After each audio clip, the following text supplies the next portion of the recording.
Well, the attempted bombing of Flight 253 has revived the debate over profiling, ethnic profiling, racial profiling, behavioral profiling. In fact, New York State lawmaker Dov Hikind is planning to try to resurrect a bill that would let police use ethnicity when deciding who to stop, who to question, and who to search. He says that we should, quote, go with the odds when so many lives are at stake. Here to discuss the issue, Rafi Ron. He was the CEO. He is the CEO of New Age Security Solutions and also the former security chief at Ben Gurion Airport in Tel Aviv. Thanks for being with us this morning. And also we have Mike German, former FBI special agent and counsel now for the ACLU. Good morning to both of you. Good morning. Rafi, let me start with you. As security chief, you've worked at airports in Israel, in the U.S., as well as advised airports in the wake of 9/11. How do you employ profiling as part of a tactic in trying to weed out terrorists, and does it work?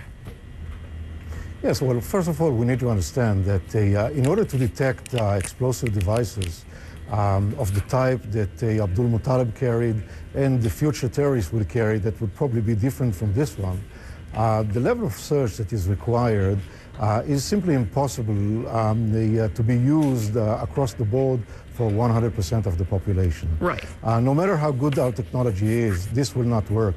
So we need to identify the high-risk passengers that require that level of search.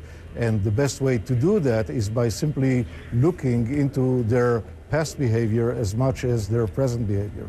Do you look into their ethnicity as well? Well, ethnicity could be used in a limited way, the way it is being used in Israel. But I don't think that this is an option in this country. First of all, because it is illegal, and secondly, because there are some professional issues referring to this. And I could only point at the fact that Tel Aviv Airport, where I was director of security, was supposed to be attacked by a Palestinian terrorist, but was never attacked by one. It was actually attacked by a group of Japanese terrorists back in the 70s with 24 people dead, and later on by a German blue-eyed, blonde-haired terrorist. So the idea that we can just by using ethnicity, we can come up with the high-risk passengers is the wrong idea, and I strongly recommend not to follow that line. There have been some calls, though, from former and current lawmakers as well as others. And Mike, a former Republican Speaker of the House, Newt Gingrich, said in a Human Events op-ed that it's basically time to start profiling and discriminating. In fact, he writes, our political correct government decides to make life more miserable for the traveling public by imposing hopelessly meaningless rules, such as not allowing passengers to leave their seats in the last hour of the flight. And he brings up an issue that many complain about, which is putting up with the inconvenience at airport security procedures that don't necessarily seem to make us safer. Does political correctness have too much of an impact on our approach to security? Yes. I'm convinced that I'm sorry. I was asking that to Mike. Rafi, we'll get your take in just a second. But Mike, do you think we're being too PC, and in some instances it would make sense to profile? No, not at all. I don't think it's political correctness at all. I think it's just as your other guest just said, that it's incorrect from a factual matter. There is no terrorist profile. Terrorists come in all shapes and sizes, all races, all ethnicities. And if we create a false profile based on our own bias rather than on the facts, what we're going to do is create a lot of false positives. And as we've seen in this incident, there was plenty of evidence that this particular person posed a threat to aviation. But the government did not follow up on that evidence because there was so much being collected that it was lost in the vast seas. And that's the problem we've had since 9/11. But let me ask you this, Mike, because over the past decade, and we're talking about aviation here, basically all of the attacks on our aviation system have been carried out by Islamic extremists. You have the 9/11 attack, the so-called shoe bomber Richard Reed, the so-called liquid bombers who are going to use liquid explosives to blow up transatlantic flights, and now you have Abdul Muttalib. Given that, shouldn't people's ethnicity or religion be at least a bigger component of what we look at when analyzing potential threats?